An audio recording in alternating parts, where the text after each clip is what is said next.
Furthest flung and most vulnerable outpost of the walls, the tower had been raised and strengthened. The ancient doors were sealed with triple hexes and a wealth of trigger mechanisms, and the luring battlements of the crest of the tower bristled with watchful sentries. That, at least, was the idea.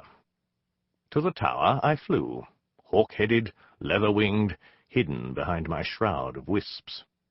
I alighted barefoot, without a sound, on a prominent crest of stone. I waited for the swift, sharp challenge, the vigorous display of instant readiness. Nothing happened. I dropped my concealment and waited for some moderate, belated evidence of alertness. I coughed loudly. Still no joy.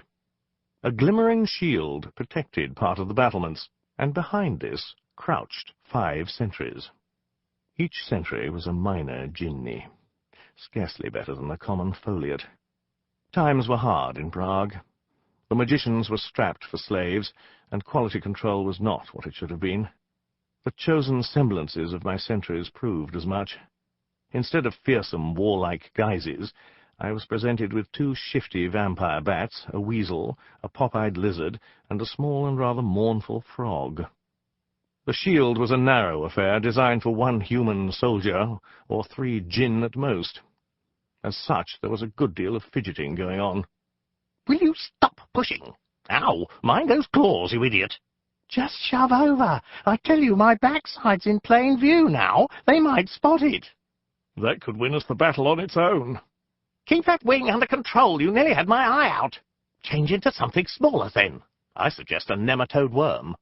"If you elbow me one more time—" "It's not my fault. It's that Bartimaeus who put us here. He's such a pomp—" It was a painful display of laxity and incompetence, in short, and I refrained from recording it in full.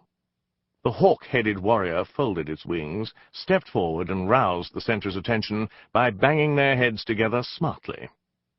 5 heads, knocking into each other in quick succession. It was like an unusual executive toy. "And what kind of sentry duty do you call this?" I snapped. I was in no mood to mess about here. 6 months of continual service had worn my essence thin.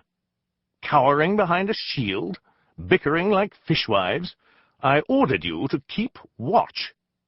Amid the pathetic mumbling and shuffling and staring at feet that followed, the frog put up its hand.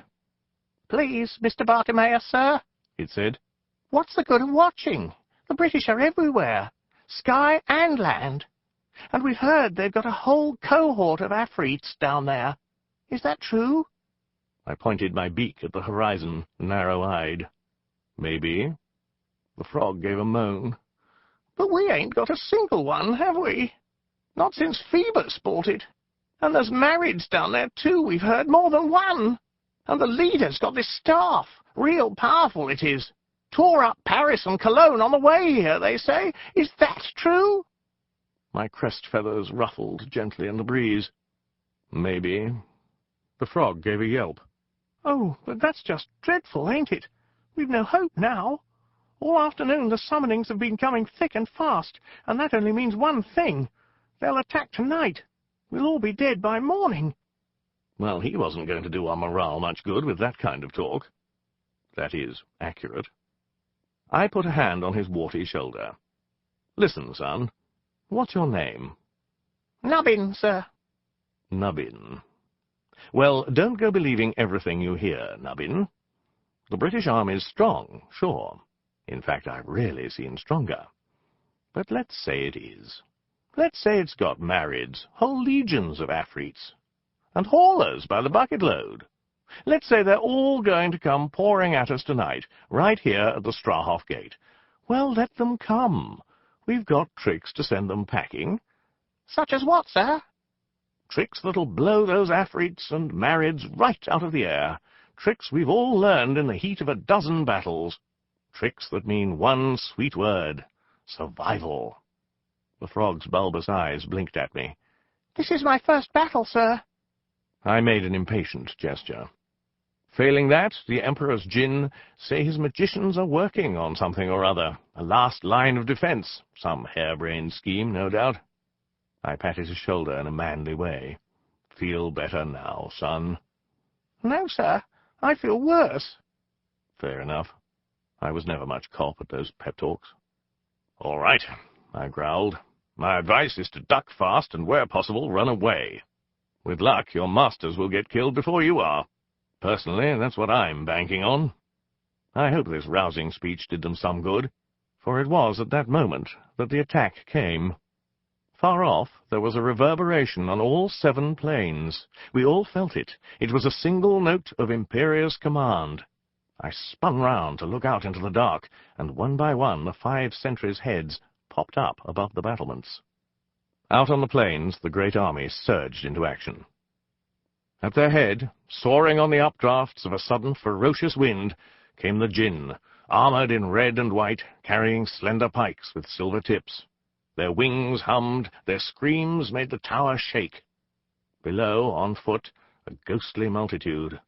The haulers with their carved bone tridents, skipping into the huts and houses outside the walls in search of prey. They found no one, as their disappointed keening soon attested. The suburbs were deserted. Almost as soon as the British army crossed the Channel, the Czech authorities had begun preparing for the inevitable attack on Prague. As a first precaution, the population of the city was removed within the walls, which incidentally were the strongest in Europe at the time, a marvel of magical engineering. Did I mention I had a hand in their construction? Beside them, vague shadows flitted, ghouls and fetches, wraiths of cold and misery, insubstantial on every plane. And then, with a great chattering and champing of jaws, 1,000 imps and foliots rising from the earth like a dust storm or a monstrous swarm of bees. All these and many others came a-hurrying towards the Strahov gate. The frog tapped my elbow. "Good job you had a word with us, sir," he said. "I'm overwhelmingly confident now, thanks to you." I scarcely heard him. I was staring far off, beyond the terrible host, to a low rise near the domed white tents. A man was standing on it, holding up a stick or staff. He was too remote for me to take in many details, but I could sense his power all right. His aura lit up the hill about him. As I watched, several lightning bolts speared from the boiling clouds, impaling themselves upon the tip of the outstretched staff. The hill, the tents, the waiting soldiers were briefly lit, as if by day. The light went out, the energy absorbed into the staff. Thunder rolled about the beleaguered city. "So that's him, is it?" I muttered. "The famous Gladstone." The djinn were nearing the walls now, passing over waste ground and the wrecks of newly dismantled buildings. As they did so, a buried hex was triggered. Jets of blue-green fire erupted upwards, incinerating the leaders where they flew. But the fire died back and the rest came on. This was the trigger for the defenders to act. 100 imps and foliots rose from the walls, uttering tinny cries and sending detonations towards the flying horde. The invaders replied in kind. Infernos and fluxes met and mingled in the half-dark. Shadows looped and spun against the flares of light. Beyond, Prague's fringes were aflame. The first of the haulers thronged below us, trying to snap the sturdy binding spells that I'd used to secure the wall's foundations. I unfurled my wings, ready to enter the fray. At my side, the frog swelled out its throat and uttered a defiant croak. The next instant, a looping bolt of energy stabbed from the magician's staff far off on the hill, arced through the sky, and smashed into the Strahov gate tower just below the battlements. Our shield was ruptured like tissue paper. Mortar and stone shattered, the roof of the tower gave way, I was blown spinning into the air, and fell almost to earth, colliding heavily with a cartload of hay bales that had been drawn inside the gates before the siege began. Above me, the wooden structure of the tower was aflame. I could not see any of the sentries.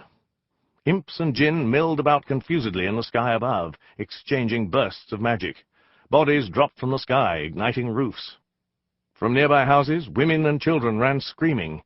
The Strahov gate shook with the scratching of the haulers' tridents. It would not hold for long. The defenders needed my help. I extricated myself from the hay with my usual haste. "When you've picked the last bit of straw from your loincloth, Bartimaeus,"